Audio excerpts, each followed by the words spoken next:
Saat Rasulullah berdakwah, ancamannya sangat luar biasa.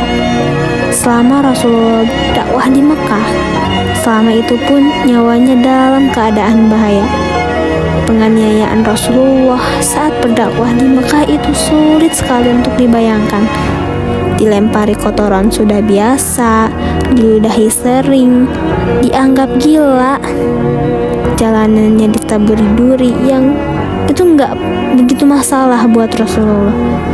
Rasulullah tetap berdakwah demi tersebarnya agama Allah yang agung ini. Baik, pembahasan kita kali ini yaitu sejarah perkembangan dan ilmu dakwah. Di tahun ketiga pada masa awal kenabian, beliau mendakwah secara sembunyi kepada rekan-rekannya yang ia yakini bisa merahasiakan pesan yang dibawanya.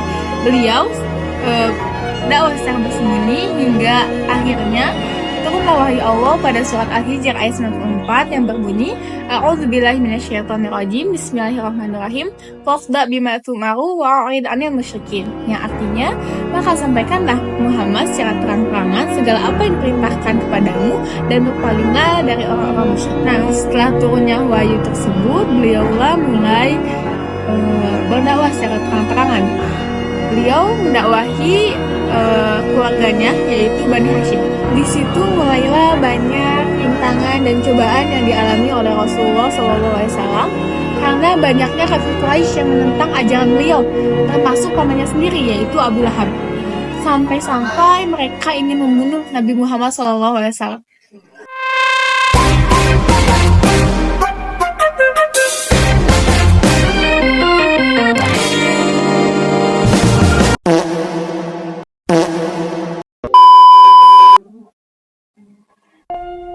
Tes, halo semuanya, halo tes. Apa sih yang dimaksud dengan ilmu dakwah? Dakwah adalah suatu proses penyampaian ajakan atau seruan kepada orang lain agar mau memeluk agama Islam dan mengamalkan ajaran agama. Mengapa sih kita harus berdakwah? Berdakwah itu merupakan salah satu kewajiban bagi setiap muslim untuk menegakkan amar ma'ruf nahi munkar atau mengajak umat manusia agar melakukan perbuatan yang baik dan meninggalkan perbuatan yang buruk. Pun ada beberapa unsur dakwah, yaitu ada dai yaitu sebagai komunikator, ada mad'u yaitu sebagai komunikasi, dan ada maudu yaitu sebagai message, dan media yaitu sebagai thoriqah.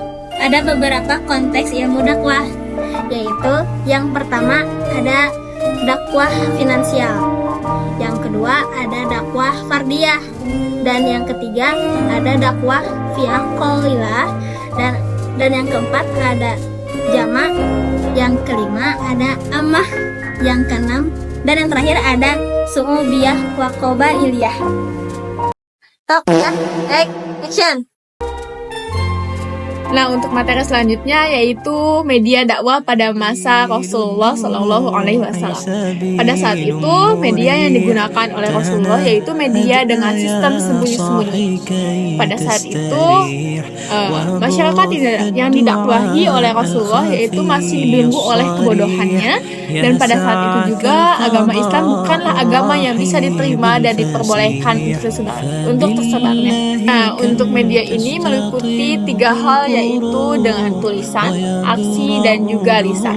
Nah, untuk dakwah melalui lisan yaitu dengan metode tanya jawab, metode konseling, metode ceramah, metode diskusi, dan yang terakhir metode propaganda. Dan yang paling penting yang harus digarisbawahi yaitu Rasulullah SAW berdakwah dengan kedamaian, bukan dengan kekerasan ataupun paksaan. Nah, karena berdakwah ini mengajak, bukan paksaan. Dan juga dengan berdakwah, Islam sendiri ini dihadapkan dengan banyak rintangan dan juga cobaan. Selanjutnya yaitu dakwah pada Khulafaur Rasyidin. Khulafaur Rasyidin merupakan masa pemerintahan setelah Rasulullah SAW wafat. Pada masa itu pemerintahan dipegang oleh Abu Bakar, Umar bin Khattab, dan Utsman bin Affan dan juga Ali bin Abi Thalib. Pada masa itu merupakan golden age Islam karena ketika itu hukum dan syariat sepenuhnya berkembang dan diimplementasikan secara sempurna.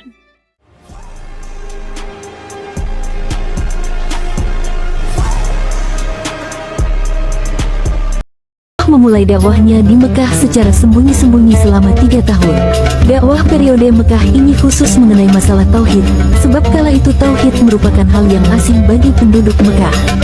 Rasulullah memulai dakwah ke orang-orang terdekat, seperti anggota keluarga dan sahabat dekatnya.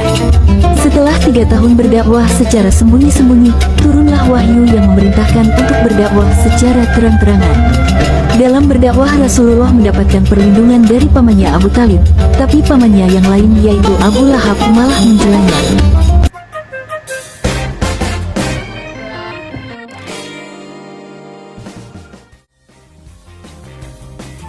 Sekian dari video dakwah kami. Mohon maaf apabila banyak kekeliruan dan kesalahan karena kami adalah Biasa. terima kasih dan sampai jumpa.